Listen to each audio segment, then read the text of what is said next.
Akazodzoka kechitu. Alright, makarara nawo kangani baba wanoko? Katu. Wengo wakapfeka here? Wengo waishandisa kondomu here kana kuti waitoita zvakadaro? Angasipanga pasina changa inachoba. Warume wacho warutorwa wacho mutauri mufunge wasvinu wane wakadzi vasvinu kwakusvika kwakutora mukuti kozi pakiti kapu yeshuka iyi kwakuenda kutora mwana kurarira mwana kapu yeshuka uyu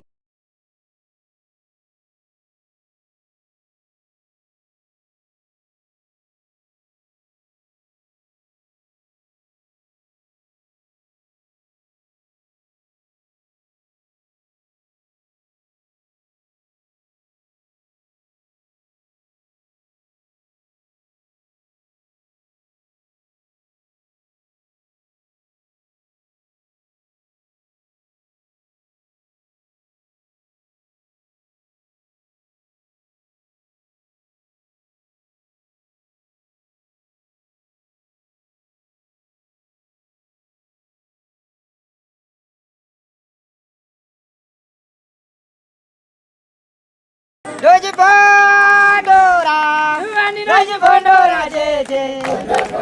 Tichkach MTV inokupa inyaya dzakasiyana-siyana dzinoitika mumatunhu atigere neakatikomberedza, dzinotyisa, dzinofundutsa, dzinokatyamadza pamwe chete nedzinosetsa. Kuti musarasikirwe nenyaya idzi munoenda paYouTube channel yedu Tichkach MTV mondo subscribe ipapo, musakanganwe kulaika pamwe chete nekushare, musazokoshiwe kupfanya kabhatani ako ndokabheroka kuitira patinokanda chinopisa munoyeuchidzwa. Tichkach MTV tinodzifambira.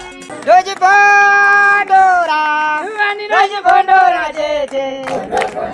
Right, makadiko muri yeZimbabwe kumatima nenyika kwese kwamungadai muri. Zita ndinonzi DJ T1. Nasi ndapinda muHonde Valley, tiri pamusha pawama Fiata.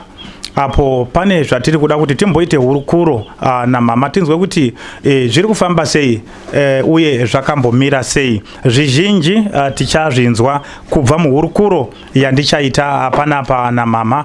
Tinokutendai zvikuru nekuramba muchilaika pano pa Tichkach MTV. Pfurira imberi kana kachinge kari kutanga kako kusvika pano, tokumbira kuti wongosiya wa subscribe ipapo, usazokanganwe kubaya kabhera ako kuitira kuti patinoisa dzimwe nyaya unorangaridzwa kuti Tichkach MTV pane zvayakanda. Thank you very much nekuramba muchiti follower. Mama makadi zvenyu? Ayo makadini yenyu. Ndinofara mama, kuri sei kunoko? Kuri nani. Anditika. Ndiri kunzwa mama kuti pane zvadzimba, pane zviri kukushingurudzai, pane nyaya yatafambira nhasi, zvakamira sei? Munganditsanangudzirawo kuti zvakambomira sei panyaya yedu iyi? Ndakazongoona nekumahundosvika. Zvakasvika wakati mwana wenyu uyu. Zvakati mwana wenyu uyu.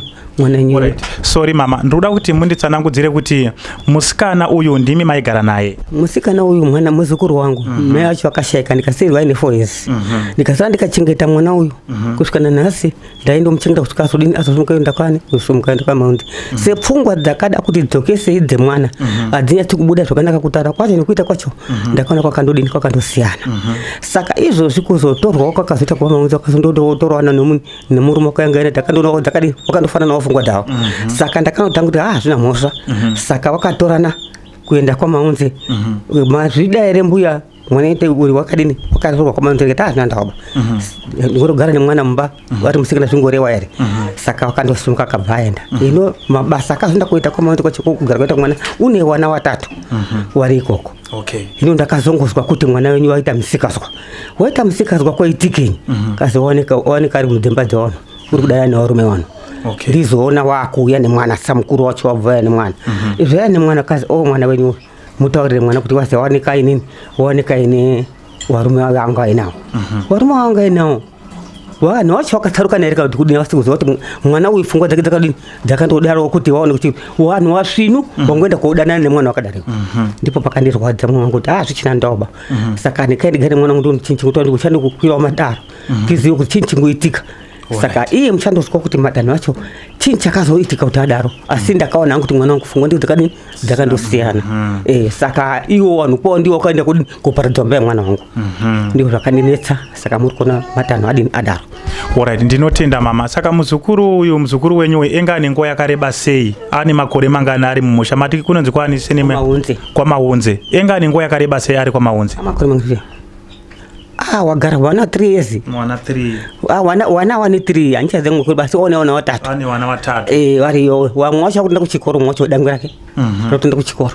Alright. Saka samkuru au ya mama ne mwana iyo warume wacho wakatora muzukuru wenyu wakamboya were wachitaura kuti takadzosa mwana nekuda kwekuti zvinhu zvakamira sei. Awana kumboya samkuru ndiye kandoya ne mwana basi ne wana kuindo zimgozotera wakazoenda kuti tizwe nyaya yakati samkuru iyo sabuka ndi wakati hapana basabuku masuku achati ati amiriri ba ino saka atatu ndomira kuti tizwe kuti akamira sei.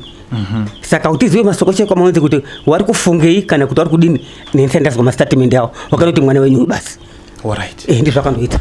Zvane nguva yakareba sei mwana adzoka? 3 weeks.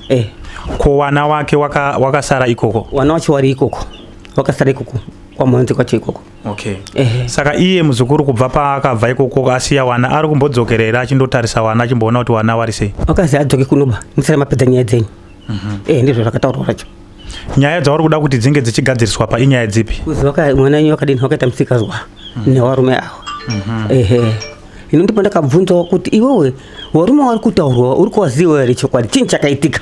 Wakati kwasi hunde warume wacho wari kutaurwa wacho mutauri mufunge wasvinu wane wakadhi wasvinu kwakusvika kwakutora kuti kozi pakiti kapu yeshuka iyi kwakuenda kutora mwana kurarira mwana kapu yeshuka uyu uri kutora mwana kuti kwasi kuenda mabhanana kusvika kuti banana $2 inotengei.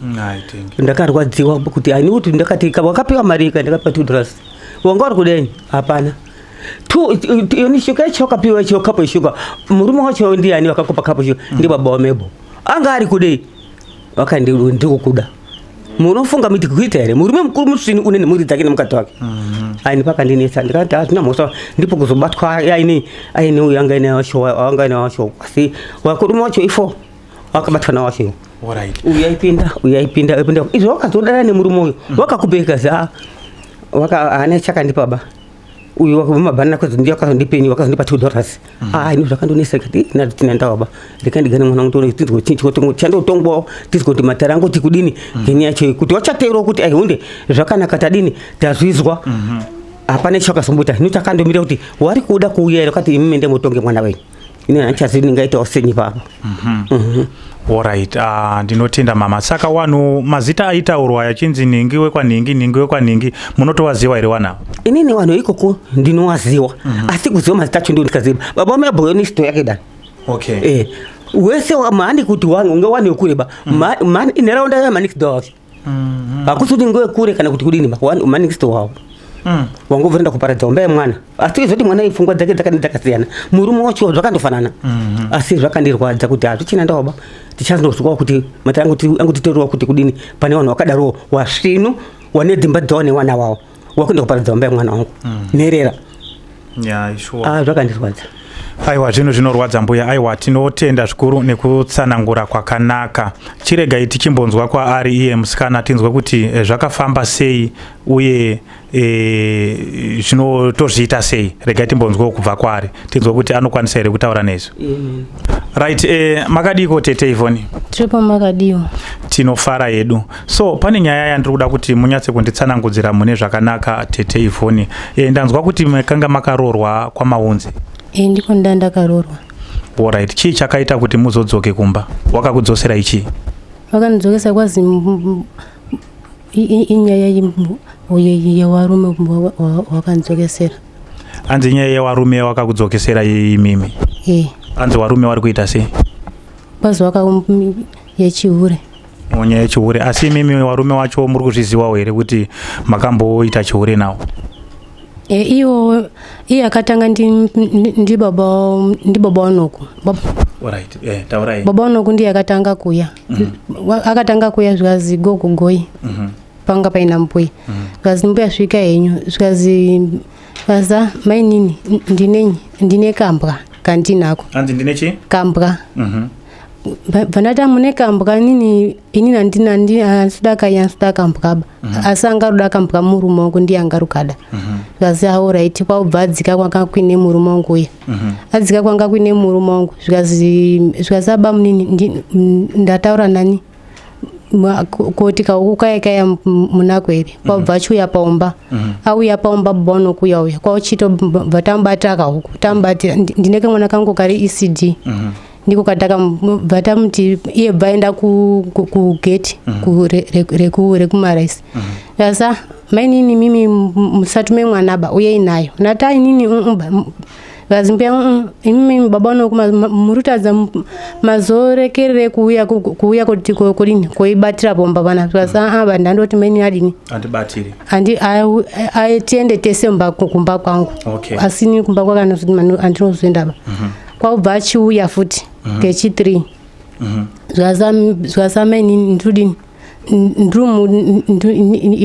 ndrumudai ndata inini ndakamboramba ndata inini nasudini masudaba kwabva achitondibata nechisimba iye baba wanokuyi ndipo pakabva achidini pakabva achindipa pondo ndipo pakabva anibata orati iwo baba wanokwavo orati wakazodzoka futi here kechi2 mukarara nawo akazodzoka kechi2 orati makarara nawo kangani baba wanoko ka2 wenge wakapfeka here wenge waishandisa kondomu here kana kuti waitoita zvakadaro panga pasina changa nachoba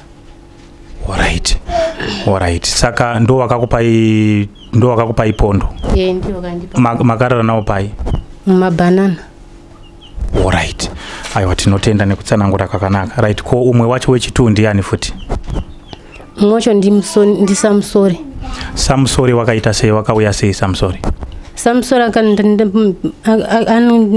iye Samsori akatosvika pa kunze kwegeti bvandidaidza andidaidza zvikazi mainini iye anonditi mukunda zvikazi mukunda uya pano ndata kwakanaka here zvikazi uya kunoko vandachitini vandachienda kwari zvikazi nini ndiri kuda ndipo pakabva ndibata futi papapo akakubatira ipai akandibatira mabanana Samsori ndizvo Samsori wakakubatira mabanana akandibatira mabanana alright makaita nawo kangani Samsori ka1 alright ko pawaizviita murume wenyu enga aripi anga ari kumombe wenga ari kumombe saka enga ari masikati anga ari masikati alright Samsori makaita naye ka1 ko mumwe wacho ndiani mwacho ndi baba wa Mebo baba wa Mebo wakaita sei baba wa Mebo futi aindoya pomba pedu aindomusana nambuya ndipo futi paakabva ndipfimba papa ndipo pakandipa kapu yeshuga akakupai kapu yeshuga ye baba wa Mebo akanipa kapu yeshuga alright baba wa Mebo makarara nawo kangani ka3 alright kekutanga kacho makarara nawo pai kumunda udzasi kumunda kwedu kumuyo alright muchiri kurangarira here kuti kechi2 kacho pawakauya futi muchibva marara naye makarara naye pai ndiko kumunda ndakarara naye kumunda alright tinotenda saka baba wa Mebo makaita nawo ka3 saka wenge wakapfeka here uise wanhu wamairara nawo awanga wasina alright tapa uyu ndiwechingani uyu ndiwechi2 ndiwechi3 right wechi4 wacho ndiani wamakagumisira chakazogumisira wamakarara naye wacho ndi Talent uyu Talent ini ndakandoiwa kando aindoya pomba futi musi wakocho wakauya kumba kwabva zvikasa mbuya minini mbuya ndrudini ndrumuda ndipo pakabva ndibate bvani papondo akakupai pondo bvani papondo alright saka imimi muri imomo musha imomo iye Talent alright sorry Talent makaita naye kangani Talent ndakaita naye ka2 makaita naye ka2 alright saka chii chakazoitika imimi pane munhu amakaonekwa makarara naye here pane wanhu wesawa kuti wazoti mimi chidzokerai kumba kwenyu chii chakazoitika wakazviziva sei kuti mimi mukurara nevanhu apane mukadzi waTalent wacho akauya pane umwe mukadzi wake iye Talent pane kwazi wanasekuru waTalent ndiwo akati kwazi inini ndandotoenda kugarden zvikasa mbuya zvaza ana sekuru kutaro mwacho anozipanganai zvaza sekuru panganai uyu ndiye mukadzi wandawani mukadzi wenyu mukadzi wenyu rata iwewe memeresa unoti handina muruti handina murume sei vasa kunyepa hamutombori naba murume ba unyepe wai ndipo iye akabva nditengera mabhuruka. Wakakutengera mabhuruka? Akatenga kupi mabhuruka? Mabhuruka takazwe musocho takende mota zvikazi munozoya naye ndandatombodi ndanda kutombora. Akakutengera mabhuruka ndiani? Ndiye mukadzi uyu kana kuti murume? Panganai. All right. Ndiye akabva atengera mabhuruka. Akatenga mabhuruka mangani? Akatenga 2. All right. Saka mabhuruka aya akauya akakupira ikupi? Ndakaenda iye mukadzi otari ndakanditwa zambai ambai kumba chimboniperekedza ndoda kuenda kuonani. Ndoda kuenda kuona amene hama yawo ikoko yaongoda kuenda kuona ikoko. Iye Panganai ndiko kwakabva atondipira mabhuruka. All right. Panganai ndiye watati ndiwe chingani uyu? Ndiwe chi4? Iwe chi4. Ndiye talent? Saka ndiwe chi5. Iwe chi5. Panganai ari egawo? Ari ega. All right. Saka Panganai makarara naye futi? Uyu anozorara naye mboya. Akangotenga mabhuruka chete? Akandotenga mabhuruka basi. All right. Saka ngatimbotarise imimi muri mumusha imomomo maigara nani? Ndaigara nasekuru. Chete sekuru ngocho akazosheka ake ezvinda kugara nambuya. Ayo kumusha kwemenge makarorwa ikoko kune wana wenyu maigara nani? Nambuya. Maigara nambuya? Nemurume wenyu? Nemurume wangu. Nani futi umwe? Ndiwo chete? Nikamuzukuru kamwana katete. All right. Saka maigara ose muri mumusha imo mbuya pane zvawaikuita here? Waikunetsa here kana kuti menge makagara zvakanaka? Ambuya kubva nekare panga patona sekuru aitondishungurudza. Ngeti kugara kwandaitota ndaitochengeta iye aiti mbuya akapopota. Sekuru aibvata musamudini muri mutukire muri adini. Saka mbuya aibvata ngoti kutuka futi sekuru amutuka zvikazi mimi muri mununudza muri mununudzire kana zvakaita kana mapoto kana zvinyi aitotanga kutondituka kuti wazi mimi muri aminodzinza renyu rakambodini dzinza renyu rine munenge mune chipambo munenge ndimbuya munenge mune chipambo murupera kundipera ndiputsira zvinhu zvangu nikamuzukuru kake futi iko kamwana katete kaitanga kundinongedza kwazi iwewe buda kasikobuda mumba mako imomomo kumumba mako imomomo dini unditore lunch yangu. Saka mwana kangu kari grade 1 bakatangochema kwazi asiwe tade une shuwere une shuwere dini kutuka mayongo kuzordes kwazi usapero ndinetsa be kana ona zvakurwadza mayoko wewe ngadini ngabude mumba imomo mayacho kwabva nakasvika imba yacho imba iripo wakutanga kutonditi kwazi imba yaisi yako be handi wakaiwaka ba uno isa muzvinhu zvako mudzasi memuti zvozoindite izvozvo. All right. Saka ko nemurume wenyu pane pamaimbonetsana here nemurume wenyu maigara sei? Murume aidaira zvinotaura mbuya. All right. Ndozva engari kusaidi kwambuya wake? All right. Saka imimi pamakazobvawo ikoko ngatitarise pamakazobvawo ikokoko muchinzi kidzokerai kumba kwenyu makazvitambirawo sei? Zvakakurwadzai sei kuti mimi mudzokere kumba muchidzokere kufuti kubva kumurume muende kogara nambuya? Ipapapo zvakanibata. Ko wana mwoyo wenyu hausi kuda kumboendawo here kundoona wana wenyu kuti vari sei? Wana ndiwo ndotofunga. Saka hamuna kumbowabvunzawo here iwo kuti ndaida kuuya kumboti ndimboone wana? Ndinoda kubvunza. Alright, aiwa ndinotenda zvikuru nekutsanangura kwakanaka.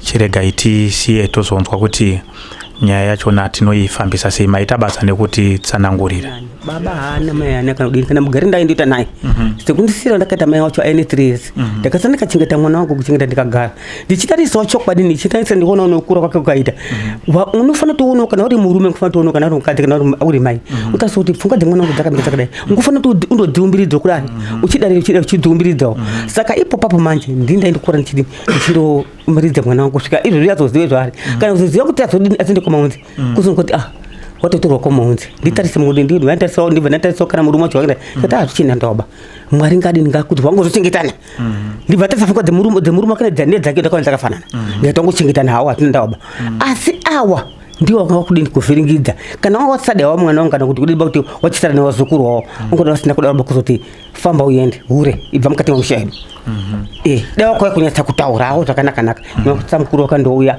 ndatumwa kuti kwasi endesai munhu wenyu. Alright. Saka iye muzukuru mbuya aikutsanangudzira isei achiti iye pakugara kwake aitenga akagara sei matambudziko aisangana nawo ari ikoko. Waindotambudzika neti maiyo tete ngondishingurudza.